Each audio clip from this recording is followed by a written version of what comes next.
사람들은 모두 어디선가 태어나서 또 어디론가 이사가서 살다가 또 어디엔가서 육신의 삶의 종말을 맞이합니다.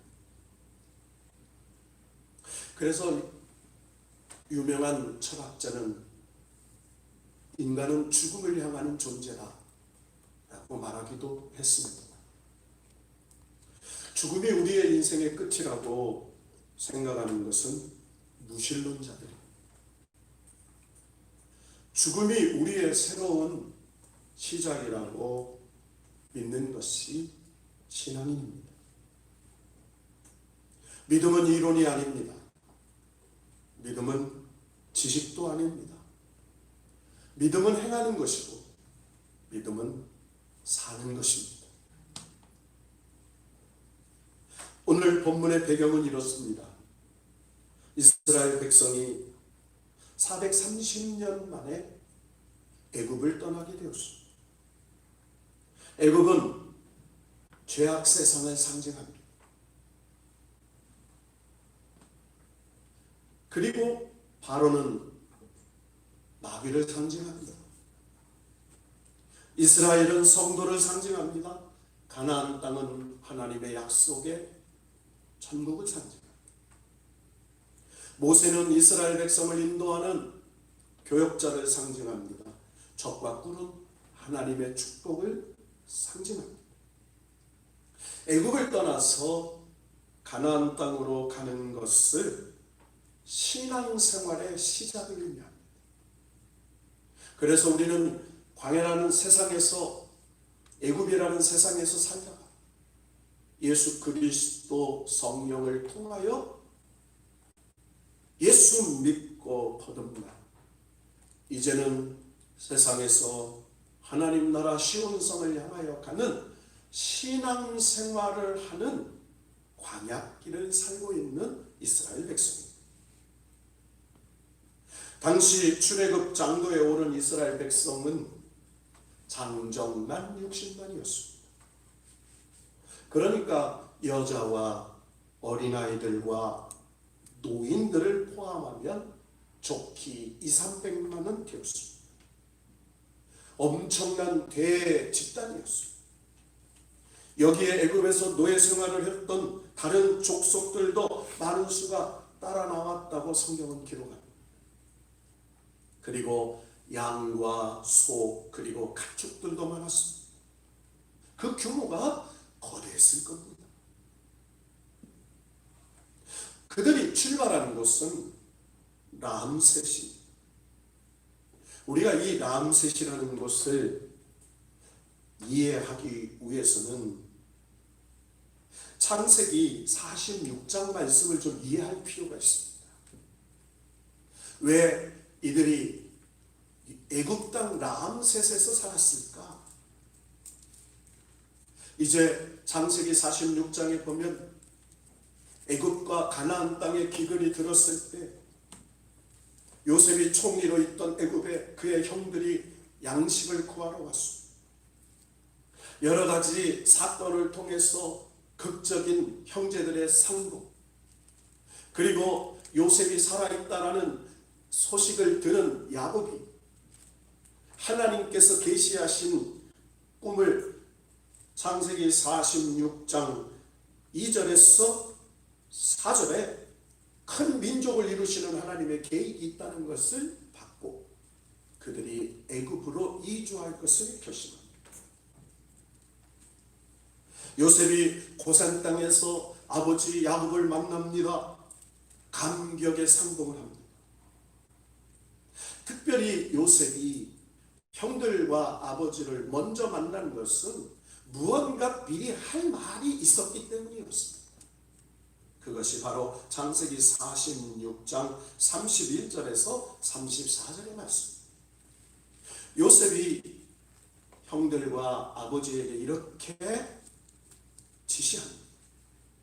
요셉이 그들 형들과 아버지의 가족에게 이르되 내가 올라가서 바로에게 아뢰어 이르기를 가나안 땅에 있던 내 형들과 내 아버지의 가족이 내게로 왔는데 그들은 목자들이라 목축하는 사람들이므로 그들의 양과 소와 모든 소유를 이끌고 왔나이다 하리니 바로가 당신들을 불러서 너희의 직업이 무엇이냐 묻거든 당신들은 이르기를 주의 종들은 어렸을 때부터 지금까지 목축하는 자들이온데 우리와 우리 손주가 다 그러하니라 하소서. 애굽 사람은 다 목축을 가증히 여기나니 당신들이 고센 땅에 살게 되리이다. 여러분 무슨 말입니까? 여러분 요셉이 아버지와 형제들이 바로 왕이 물을 것을 예측했다는 거예요. 당신들은 무엇을 하는 사람이냐? 물으면 우리는 조상 대대로 목축을 하는 사람이라고 고백해요.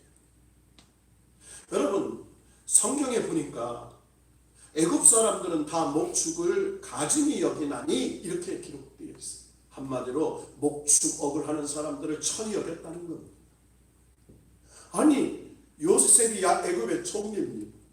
이제 애굽 사람들과 근동의 모든 사람들을 구원한 지도자입니다.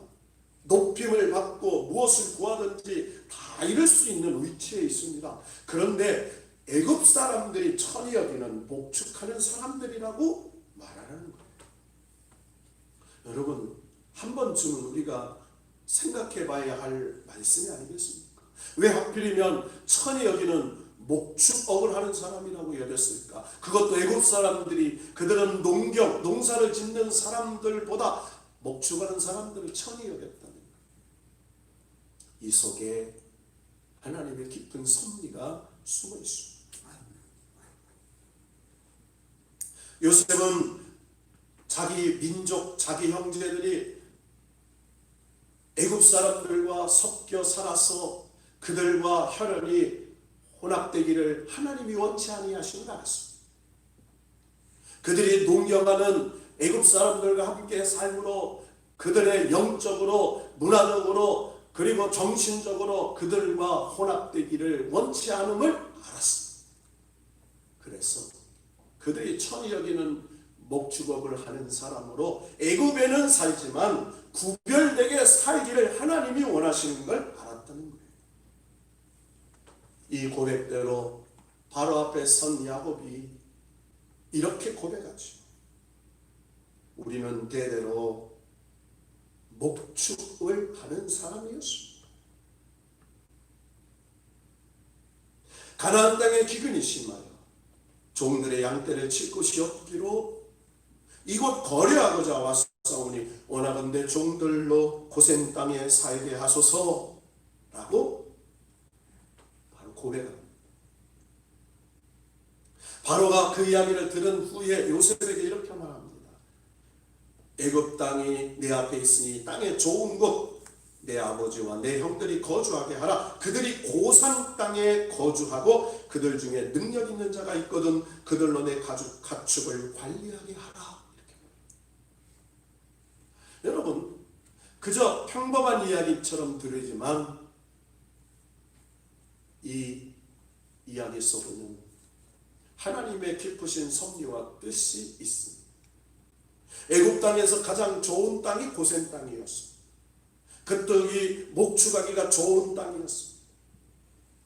애굽 사람들과 섞여 살지 않아도 이스라엘 백성들이 그곳에서 목축업을 하면서 대민족을 이룰 수 있는 터전을 하나님께서 예비하셨다는 것입니다. 이제 세월이 흘러서 430년이 되었습니다. 430년의 세월이 흘러서 그들의 민족이 무려 200만이 넘는 대민족이 되었습니다. 그런데 그들은 고센 땅에서 목축업을 하면서 애굽 사람들이 천히 여기는 사람들이었고 요셉을 모르는 다른 왕들이 일어나서 고센 땅에 살고 있던 이스라엘 백성들이 노예와 같은 노동을 하며 사는 존재가 되어버렸습니다. 오늘 성경은 우리에게 그때의 바로가 완악하여 이렇게 말합니다. 그때가 언제입니까? 하나님께서 계획하신 때라는 거예요. 하나님이 계획하신 때에 바로가 완악해졌어요. 그리고 이스라엘 백성들을 노동으로 노예처럼 부려먹기 시작합니다. 그 고통 속에 이스라엘 백성들이 하나님을 더욱 간절히 찾기 시작합니다. 그리고 하나님이 준비하신 하나님의 종 모세를 그들에게 보내서 이스라엘 백성들을 인도하시기 위하여 10가지 재앙을 애굽에 내리시고 바로를 굴복시키셔서 이스라엘 백성을 하나님 애굽에서 출발하게 하십니다. 우리가 하나님의 성경에 담겨져 있는 단어 하나에 기쁘신 뜻과 섭리가 담겨져 있음을 우리는 알아야 합니다. 여러분, 모세는 나이가 80이었습니다. 그의 나이 80에 하나님으로부터 부름을 얻게 되죠. 여러분, 모세가 어떤 사람입니까? 40년 동안 애굽의 왕궁에서 왕자로 살았습니다. 그는 자기가 가진 권력, 자기가 가진 지식, 자기가 가진 힘으로 자기 민족을 구원할 수 있다고 생각했는지 그러다가 살인자가 되어서 도망자가 되었습니다. 그가 미디안 광야에서 40년 동안 양떼를 돌보는 목동이 됩니다. 80세가 되었을 때에 하나님이 모세를 찾아오셔서 그를 부르시죠. 80의 목동 모세가 지팡이 하나 들고 미디안 광야에서 양떼를 돌보는 신세가 어땠을까요? 모세를 그의 80년 인생을 한마디로 정리한 요절 하나가 나옵니다. 자, 출애굽기 2장 말씀 한번 찾아보십시오. 출애굽기 2장 21절에서 22절입니다. 모세가 그와 동거하기를 기뻐하며 그가 그의 딸 십보라를 모세에게 주었더니 그가 아들을 낳음에 모세가 그의 이름을 게르솜이라 하여 이르되 내가 타국에서 나그네가 되었음이라 하였더라. 이 한 단어에 모세의 인생이 담겨 있어. 애굽에서 왕자로 40년 살았고 미디안 광야에서 40년 살고 보니 야, 나는 타국에서 나그네와 같은 존재구나. 나는 나그네구나. 게르솜을 부를 때마다 내 아들 나그네요. 나그네 때 낳은 아들 나그네요. 그의 아들을 부를 때마다 자기의 인생의 의미를 생각합니다. 내 힘으로는 아무것도 할 수 없다는 걸 깨달았을 겁니다. 나는 요리하는 나그네라는 것을 인정하고 있습니다. 그런데 이 출애굽기 2장 이 본문 바로 뒤에 23절에 보니까 여러 해 후에 애굽 왕은 죽었고 이스라엘 자손은 고된 노동으로 말미암아 탄식하며 부르짖으니 그 고된 노동으로 말미암아 부르짖는 소리가 하나님께 상달된지라. 이렇게 모세가 내가 타국에서 나그네구나 라고 인정했을 때 그의 백성들은 하나님을 부르짖기 시작하는 역사가 이루어졌다는 거예요. 여러분, 우리는 성경을 보면은 언제나 내 때가 있고 하나님의 때가 있습니다. 우리는 내 때에 되기를 원합니다. 그러나 하나님 때에 된다는 걸 우리는 믿지 못해요. 믿음은 인내하는 것이에요. 믿음은 기다리는 것이에요. 하나님이 더 좋은 것으로 역사하실 줄로 믿고 기다리는 것이에요. 사람의 길이 있고 하나님의 길이 있어요. 사람의 생각이 있고 하나님의 뜻이 있어요. 사람의 방법이 있고 하나님의 방법이 있다는 것. 이제 하나님의 부름을 받아서 아무것도 할 수 없다고 인정하는 모세에게 양떼를 돌보는 지팡이가 아니라 하나님이 들려주시는 하나님의 지팡이 하나를 붙잡고 애굽 땅으로 갑니다. 그곳에서 하나님의 능력이 모세에게 임하여 10가지 재앙, 마지막 장자의 재앙을 통하여 하나님께서 구원하시는 표적을 보이시고 바로를 굴복하셨어요. 드디어 하나님의 백성 이스라엘을 인도해내는 역사가 시작됩니다. 그런데 우리는 이 본문을 보면서 아주 중요한 단어 하나를 찾을 수가 있습니다. 16절에 이렇게 말씀합니다.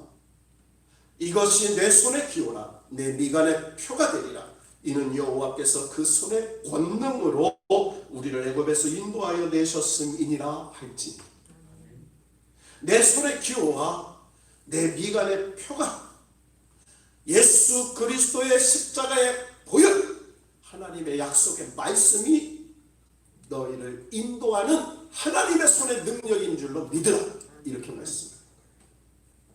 이제 그들은 람셋에서 출발합니다.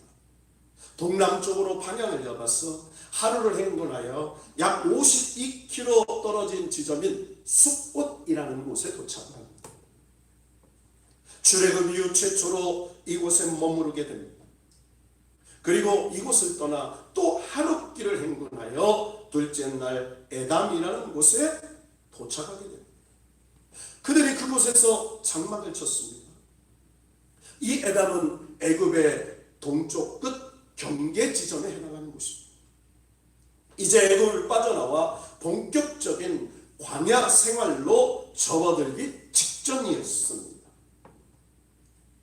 오늘 본문을 보면 이스라엘 백성이 에덴에 장막을 치고 있을 때 구름기둥, 불기둥이 나타났다는 것입니다. 앞으로 40년 저 광야 생활 내내 함께할 구름기둥, 불기둥이 나타난 것입니다. 여러분, 갑자기 나타난 이 구름기둥, 불기둥을 보고 이스라엘 백성은 무척 놀랐을 겁니다. 이것이 무엇인가? 이것이 왜 나타나는 것인가? 궁금했을 것입니다. 시간이 지나면서 저들은 이 구름기둥, 불기둥에 담긴 하나님의 메시지를 깨닫게 되었을 겁니다. 이스라엘 백성들이 에담에 도착하면서 서서히 광야가 눈에 들어오기 시작했을 겁니다. 이 광야는 사람이 살 수 없는 땅입니다. 그것도 이처럼 거대한 무리가 지나간다는 것은 상상할 수 없는 일이었습니다. 그곳은 뜨거워서 풀 한 폭이 자랄 수 없는 곳입니다. 먹을 양식도 먹을 물도 없는 사람이 살 수 없는 불모지였습니다. 이스라엘 백성들은 서서히 불안해지기 시작했을 겁니다. 두려워 떠는 사람, 원망하는 사람, 불평하는 사람이 생기기 시작했습니다. 하나님께서는 저들의 마음을 헤아리기 시작했습니다. 그래서 불기둥과 구름기둥을 준비하셨습니다. 구름기둥, 불기둥은 저들이 광야 생활에서 꼭 필요한 것이었습니다. 여러분, 구름기둥은 이스라엘 백성이 광야길을 걸을 때 없어서는 안 되는 것입니다. 저는 이스라엘 갈 때마다 바란 광야, 신 광야, 유대 광야를 가면서 이곳을 어떻게 40년을 살았을까? 성경의 말씀을 묵상해봅니다. 여러분, 불 한 포기가 없습니다. 우물도 없습니다. 사람이 살 곳이 아닙니다. 낮에는 50도, 밤에는 영하 20도까지 떨어지는 정말로 살기 어려운 곳입니다. 저는 이스라엘에 가기 전에 중동 사람들이 왜 두검 같은 것을 머리에 두르고 여자들이 철을 머리를 감싸고 있는 것을 이해하지 못했습니다. 그러나 그것을 다녀온 후에 그것을 이해하게 됐습니다. 머리에 두건을 쓰지 않고는 뜨거워서 살 수가 없습니다. 바람이 불고 사막에 모래바람이 불 때 그 철으로 눈을 가리지 않고는 한 치 앞도 나갈 수 없는 어려움을 겪는 것입니다. 그래서 저희들도 이스라엘 광야를 가면요, 자기도 모르게 무엇을 뒤집어 쓰게 됩니다. 그만큼 광야는 척박한 곳이었습니다. 그만큼 광야는 뜨거운 곳입니다. 그만큼 광야는 추운 곳이었습니다. 그런데 왜 하나님께서 이스라엘 백성들을 광야로 인도하셨을까요? 오늘 17절에 하나님이 이렇게 말씀하셨습니다. 바로가 백성을 보낸 후에 블레셋 사람의 땅인 길은 가까울지라도 하나님이 그들을 그 길로 인도하지 아니하셨으니 이렇게 말해요. 여러분, 사람은요 본능적으로 가까운 길, 편한 길, 쉬운 길을 찾게 됩니다. 사람은 누구나 그렇습니다. 여러분, 우리가 요즘에 운전을 하고 다니면 내비게이션에 이렇게 나옵니다. 빠른 길, 그리고 편한 요금이 저렴한 길, 가깝지만 오래 걸리는 길, 멀지만 빨리 가는 길, 그곳에서 선택하게 하는 것입니다. 요금을 내는 길이 있고 요금을 안 내는 길이 있습니다. 고속도로 길이 있습니다. 국도가 있습니다. 선택합니다. 그래서 급한 사람은 빠른 길로 갑니다. 급하지 않은 사람은 돈 내지 않는 곳으로 갑니다. 그래서 선택하여 갑니다. 그런데 오늘 하나님의 길이 있다는 거예요. 성경에 보면 하나님께서 이렇게 말씀합니다. 나는 길이요 진리요 생명이니 나로 말미암지 않고는 아버지께로 올 자가 없느니라. 여러분, 길이 있다는 거예요. 하나님의 길이 있어요. 그런데 하나님의 길은 좁은 길이라고 했어요.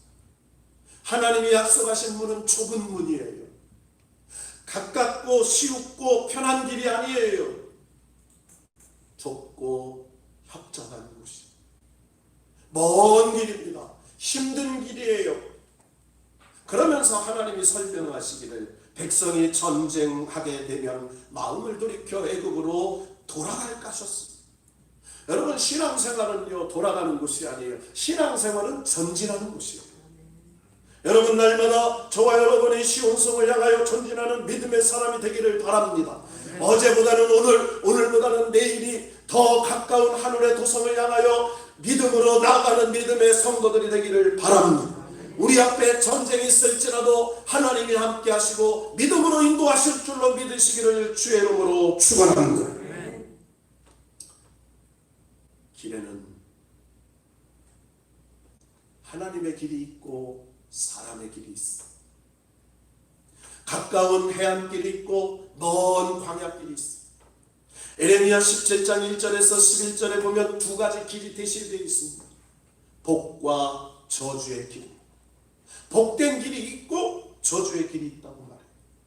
여기에 이 두 길은 마음과 연결이 되어 있다고 말합니다. 육신의 길을 가는 자들은 또 성령의 인도를 받아서 가는 자들. 육신의 길을 가는 자들은 그 길을 가기 전에 먼저 마음이 하나님에게서 떠난 사람들입니다. 그러나 영적인 길을 가는 사람은 여호와를 의지하고 여호와께 함께 가는 길이라고 말했습니다. 그래서 갈라디아서 6장 8절에 보면 자기의 육체를 심는 자는 육체로부터 썩어질 것을 거두고 성령을 위하여 심는 자는 성령으로부터 영생을 거두리라, 이렇게 말씀합니다. 육신의 길은 멸망의 길이지만 성령의 길은 영생을 얻는 길이라고 약속하고 있습니다. 인생의 길에는 여러 길이 있습니다. 그러나 영적인 길은 천국길이 있고 지옥길이 있고 멸망의 길이 있고 영생의 길이 있다고 말씀합니다. 그런데 하나님이 인도하는 길은 결코 가깝거나 쉽거나 편한 길이 아니었습니다. 하나님이 인도하신 길은 광야길이었습니다. 그곳은 뜨거운 태양과 뜨거운 어려움과 굶주림과 목마름이 있는 곳이었습니다. 여러분, 40년 광야길에 이스라엘 백성들이 어떤 일을 겪었습니까? 홍해를 건너야 했습니다. 홍해는 내 힘으로 건너는 길이 아닙니다. 홍해는 믿음으로 건너는 길이었습니다. 홍해를 건넜더니 끝난 줄 알고 영광과 찬송을 불렀습니다. 그러나 그건 끝이 아니었습니다. 새로운 시작이었습니다. 사흘길을 갔더니 먹을 수 없는 마라의 쓴물을 경험하게 됩니다. 여러분, 우리가 인생을 살면서 얼마나 쓰디쓴 실패를 맛보게 됩니까? 믿었던 사람에게 낙심합니다. 그리고 의지했던 사람한테 실망합니다. 내가 선택한 길에서 실패하게 됩니다. 내가 믿음으로 결정했는데 그 결정이 정말 쉬운 결정이 아니라서 낙심할 때가 있습니다. 견디지 못할 때가 있습니다. 우리의 인생에는 마라와 같은 쓴물이 곳곳에 있습니다. 그때 하나님이 한 나무 십자가를 붙잡고 십자가를 던졌더니 그 사망의 자리가 생명의 자리가 되고 먹을 수 없는 물이 영생, 생명수가 될 줄로 믿습니다. 그래서 날마다 우리의 인생의 쓴 실패의 자리에서 다시 소망의 자리로, 은혜의 자리로 바꿔주시는 하나님의 기적을 경험하며 사는 것이죠. 시내산에 도착해 성막을 짓게 하시고 십계명을 통하여 하나님 앞에 예배하는 백성으로 훈련하십니다. 무리바 반석에서 우물에서 물이 나오는 게 아니라 사람이 떡으로 사는 게 아니라 하나님 말씀으로 사요. 믿음으로 영생을 얻게 사는 무리바 반석에서 하나님 주시는 생명수를 마시는 경험을 하게 된 것입니다. 아말렉 군사를 만나서 전쟁하면서 힘으로 사는 게 아니고 군사의 숫자로 사는 게 아니라 부르짖어 기도할 때 하나님의 군대가 승리하게 해주시는 걸 경험하게 됩니다. 그리고 음행으로 말미암아 전염병으로 말미암아 죽게 되었을 때 다시 하나님 앞에 정결함으로 자기의 믿음과 그리고 자기의 신앙을 점검했을 때 하나님이 전염병을 물리쳐 주시고 하나님이 구원해 주시는 역사를 보게 되었습니다. 사랑하는 성도 여러분, 오늘 하나님이 인도하시는 길로 우리는 걸어가고 있음을 믿습니다. 어려운 일이 있습니다. 힘든 일이 있습니다. 질병도 있습니다. 가난함도 있습니다. 그리고 삶의 부딪힘도 있을 겁니다. 그러나 그 길은 약속의 길이었습니다. 오늘 출애굽기 13장에 보면 우리가 참 이해하기 어려운 말씀 한 절이 등장합니다.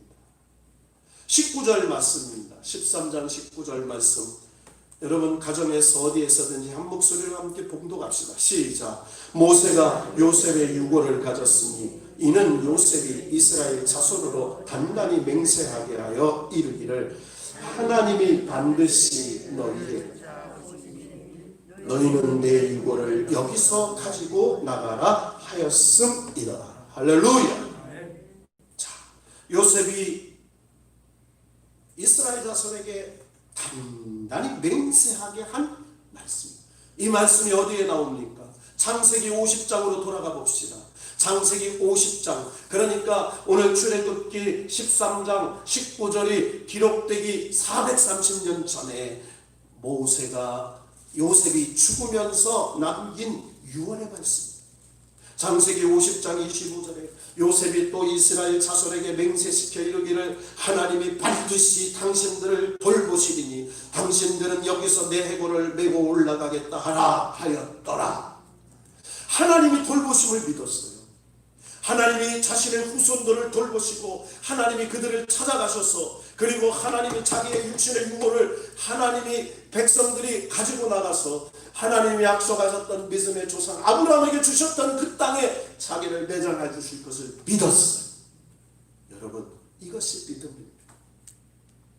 430년이 세월이 지나도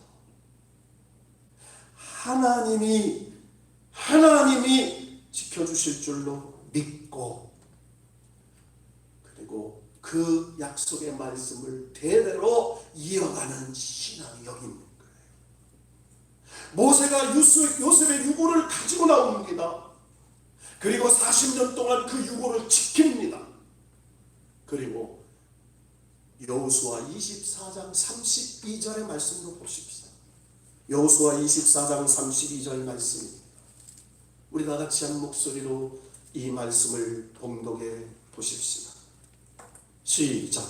또 이스라엘 자손이 애굽에서 가져온 요셉의 뼈를 세겜에 장사하였으니 이곳은 야곱이 100크시트 하나를 주고 세겜의 아버지 하몰의 자손들에게 산 밭이라 그것이 요셉 자손의 기업이 되었더라. 할렐루야.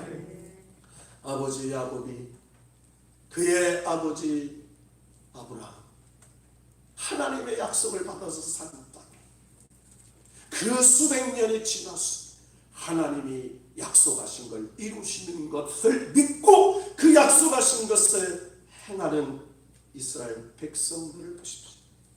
믿음은 이론이 아닙니다. 믿음은 지식이 아닙니다. 믿음은 행함이요 믿음은 삶인 줄로 믿습니다.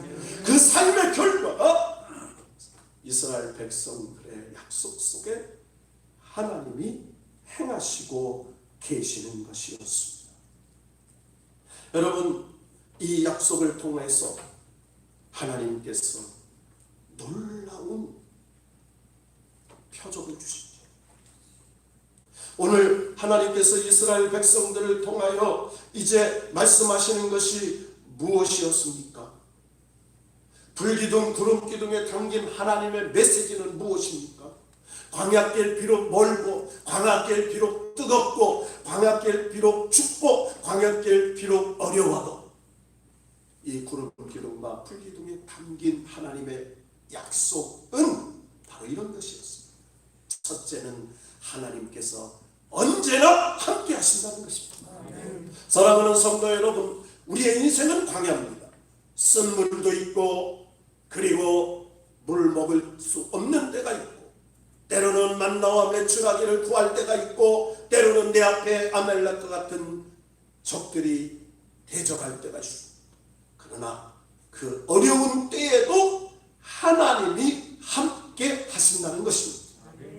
22절 출애굽기 13장 22절에 보면 낮에는 구름기둥 밤에는 불기둥이 백성 앞에서 떠나지 아니하니라 라고 합니다.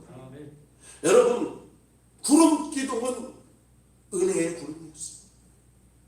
그 뜨거운 태양에서 그 200만을 덮을 수 있는 구름기둥, 그것은 하나님이 행하시는 임재요 임마누엘이었습니다.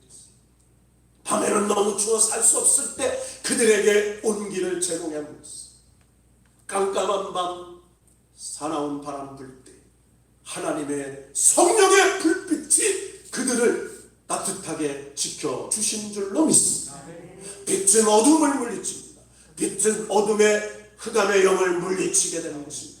여러분, 우리의 삶 속에 날마다 성령의 빛이 저와 여러분 가정과 생업도와 자녀들을 비춰주시고 어둠의 영을 물리쳐 주실 줄로 믿습니다. 하나님이 함께 하신다는 표적이었습니다.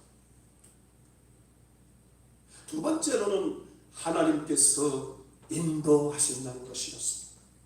여러분, 요셉이 형들에게 팔림받아서 애굽의 노예로 죄수로 살게 될 줄 몰랐습니다. 그러나 요셉은 한 가지는 믿었습니다. 하나님이 나와 함께 하신다고 믿었습니다. 그리고 그 하나님이 나를 인도하신다고 믿었습니다. 요셉은 언제나 애굽의 노예 생활할 때나 죄수 생활할 때나 하나님이 나를 형통한 길로 인도하신다고 믿었습니다. 형통한 길은 아무 일이 없는 게 아닙니다. 형통한 길은 가까운 길도 아닙니다. 편한 길도 아니에요. 어렵지만 하나님의 계획이 이루어지는 길인 줄로 믿습니다. 그래서 요셉은 하나님을 원망하지 않습니다. 창세기의 말씀에 보면 형들과 상봉할 때도 당신들은 나를 팔았지만 하나님이 나를 앞서 보냈었어. 우리 가족과 우리 민족을 구원하신다고 합력의 선을 이루었다고 말합니다. 하나님께서 모든 것이 하나님의 인도하심 속에 있다고 믿었습니다. 아버지 요셉, 야곱이 죽었을 때 두려워하는 형들이 요셉 앞에 엎드려서 우리를 지켜달라고 얘기합니다. 그때 요셉이 뭐라고 말합니다. 하나님이 당신들의 자손들을 지켜주시고 하나님이 합력의 선을 이루어주시고 하나님이 모든 것을 인도하실 거라고 약속했습니다. 요셉은 므낫세의 아들과 그의 후손들을 지켜주시고 110세의 운명을 달림하면서 자기의 유고를 반드시 후손들이 떠날 때 가지고 가라고 오늘 출애굽기 13장 19절에 유언을 남기고 그는 운명을 달리합니다. 여러분, 민수기 9장 15절에서 17절에 보면 이런 기록이 있습니다. 성막을 세운 날 구름이 성막 곧 증거의 장막을 덮었고 저녁이 되면 성막 위에 불 모양 같은 것이 나타나 아침까지 이르렀을 때 항상 그러하여 낮에는 구름이 그것을 덮었고 밤이면 불 모양인데 구름이 성막에서 떠오르는 그때에 이스라엘 자손이 곧 행진하였고 구름이 머무는 곳에 이스라엘 자손이 진을 쳤으니, 그러니까 하나님께서 이스라엘 백성을 어떻게 인도하셨는가? 낮에는 구름 기둥으로 밤에는 불 기둥으로 항상 함께 하셨다는 것을 보게 됩니다. 여러분, 잊지 마십시오. 하나님은 언제나 함께 하십니다. 언제나 인도하십니다. 내가 힘들 때, 내가 낙심하고 좌절될 때도 함께 하시고 그때도 인도하고 계십니다. 그때도 하나님이 우리를 지켜주신다는 사실. 그리고 마지막 세 번째로는 하나님께서 함께 하시고 인도하시면서 보호하신다는 것. 따라합시다. 하나님은 우리를 보호하십니다. 이스라엘 백성이 지나야 광야는 극한 상황이었습니다. 뜨거움과 추위와 배고픔과 목마름과 그리고 대적들이 우리를 삼키려고 하는 극한 상황이었습니다. 여러분, 우리의 인생길은요 극한 상황입니다. 마귀가 우리를 삼키려고 합니다. 질병이 우리를 삼키려고 합니다. 세상의 경제의 문제, 사망의 문제는 우리를 두렵게 합니다. 그러나 잊지 마십시오. 하나님이 보호하고 계신다는 것. 신명기 32장 10절에 보면 이스라엘 백성들이 40년 광야 생활을 한 가지 표현이 이렇게 나옵니다. 자기의 눈동자같이 지키셨다고. 눈동자같이 지켰어요. 여러분, 우리의 행동에서 가장 빠른 게 눈꺼풀이에요. 주먹이 날라오면 어느새 눈을 감아버려요. 본능적으로. 눈동자같이 보호하셨다는 것은 하나님이 언제나 바라보고 계셨다는 거예요. 시편 120편 5절 6절에 보면 여호와는 너를 지키시는 이시라. 여호와께서 내 오른쪽에 내 그늘이 되시나니 낮에 해가 너를 상하게 하지 아니하며 밤의 달도 너를 해치지 아니하리로다. 여러분, 하나님이 여러분 오른편에 계세요. 따라합시다. 하나님이 내 오른편에 계십니다. 여러분 믿습니까? 하나님이 내 옆에 계세요. 하나님이 나를 지켜주고 계시다는 거예요. 여러분, 우리는 광야의 인생을 삽니다. 많은 사람들이 질병의 두려움으로 어렵다고 말합니다. 물론 두렵고 어려운 것입니다. 그러나 하나님이 우리를 지켜주신다고 믿고 하나님이 우리와 함께 하심을 믿고 인도하심을 믿을 수 있기를 바랍니다. 하나님이 이 땅에서 우리에게 아무 일 없게 하는 게 복이 아닙니다. 이 땅에서 승승장구하는 것만 복이 아닙니다. 이 땅에서 부유함으로만 누리며 사는 게 복이 아닙니다. 때로는 목마름도 있고 때로는 배고픔도 있고 때로는 대적도 있지만 하나님이 함께 하시고 인도하시고 지켜주신다는 사실을 믿고 궁극적인 복을 준비하시고 그 복을 누릴 수 있도록 우리를 훈련하고 계시다는 사실을 믿을 수 있기를 바랍니다. 신앙생활은 훈련입니다. 대원에서 가정에서 훈련을 받습니다. 학교에서 훈련을 받습니다. 그리고 남자는 군대에서, 여자는 가정에서 살림살이 운동을 합니다. 그리고 우리는 성인이 되어서 사명을 받아 살게 되는 것이죠. 훈련소에서는 계급장을 주지 않습니다. 훈련을 마친 후에 2등병에서 1병으로, 1병에서 3병으로 병장이 되는 것입니다. 훈련의 농도에 따라서 장교도 되고 그리고 영관급도 되고 장군도 되는 것입니다. 여러분, 우리의 신앙생활은 영적인 훈련소예요. 이 훈련소에서 하나님은 저와 여러분을 단련하기를 원하세요. 인생의 찌꺼기들, 잘못된 습관들, 영적인 습관들, 마음의 습관들을 다 성령의 불로 녹이셔서 정금 같은 믿음으로 만드시기를 원하신 줄로 믿습니다. 여러분, 두려워하지 맙시다. 오늘 우리에게 전염병이 창궐한다 할지라도, 경제적으로 어려움이 온다 할지라도 주님이 함께 하시고 인도하시고 보호하신다는 믿고, 여러분 위에 은혜의 구름 기둥이 있습니다. 여러분의 사업터에 성령의 불기둥이 있습니다. 그 은혜의 구름 기둥, 불기둥으로 살고 있다고 확신하면서 여러분, 다니엘처럼 사자굴에 던지는 위험 속에서도 하루에 3번 성전을 향하여 기도했던 것처럼 여러분이 어디에 있든지 삶의 자리에서 예배당을 바라보며 기도할 수 있기를 바랍니다. 산의 진미의 왕이 주시는 그 엄청난 음식을 먹지 아니하고 하나님의 말씀을 읽으면서, 그리고 하나님의 말씀을 필사하면서 성령의 불기둥, 은혜의 구름기둥이 우리를 인도하신 줄로 믿고 날마다 입술로 감사하며 항상 기뻐하며 쉬지 말고 기도하며 살 때에 하나님이 함께 하시고 인도하시고 보호하시는 이 놀라운 축복이 이 나라와 이 민족, 이 교회와 여러분의 생업터와 가족들이 함께 하실 줄로 믿고 다시 한번 믿음으로 광야길로 전진하는 저와 여러분 되시기를 주의 이름으로 축복합니다.